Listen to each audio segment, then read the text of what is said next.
সিলেটের কোতোয়ালি থানার বন্দরবাজার পুলিশ ফাঁড়িতে নির্যাতনে রোববার সকাল এক যুবকের মৃত্যু ঘটেছে বলে অভিযোগ করেছেন পরিবার সদস্যরা। তাদের দাবি, মৃত্যুর আগে একটি অপরিচিত নম্বর থেকে ফোন দিয়ে টাকা নিয়ে ফাঁড়িতে আসতে বলেছিলেন। পুলিশ বলছে, দুর্বৃত্তদের হামলায় আহত অবস্থায় ওই যুবককে উদ্ধার করে হাসপাতালে ভর্তির পর তার মৃত্যু হয়। নিহত রায়হান আহমেদ সিলেট নগরের খালিয়া নেহারিপাড়া এলাকার মৃত হাবিবুর রহমানের ছেলে। তিনি নগরের রিকাবি বাজার এলাকায় একটি ডায়াগনস্টিক সেন্টারে কাজ করতেন।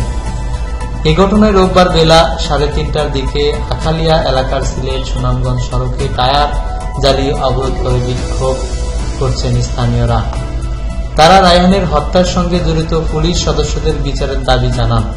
এ সময় সড়কের দুই পাশে দীর্ঘ যানজটের সৃষ্টি হয়। নিহত রায়হানের মামাতো ভাই আব্দুর রহমান বলেন, গত শনিবার রাত 10:30টার দিকে বাসা থেকে বাইরে বের হয়েছিলেন রায়হান। এরপর থেকে তার সঙ্গে পরিবারের সদস্যদের যোগাযোগ ছিল না। ডায়াগনস্টিক সেন্টারে কাজ শেষ করে বাড়ি ফিরতে তার রাত 12টা থেকে 1টা বাজত। তবে ওই দিন আর বাড়ি ফেরেননি।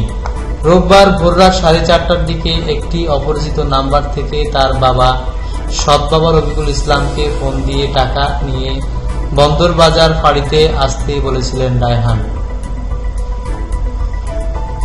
রফিকুল ইসলাম প্রথম আলোকে বলেন, ফোন পেয়ে কিছু টাকা নিয়ে বন্দরবাজার পুলিশ ফাঁড়িতে যাওয়ার পর সেখানে এক পুলিশ সদস্য ছিলেন। তিনি সকাল 9:30-10টার দিকে ফাঁড়িতে আসতে বলেন। সে সময় 10,000 টাকা সঙ্গে নিয়ে আসতে বলেছিলেন। ওই পুলিশ সদস্য বলেছিলেন, যারা রায়হানকে ধরে নিয়ে এসেছে তারা ফাঁড়িতে নেই, সবাই ঘুমিয়ে গেছেন।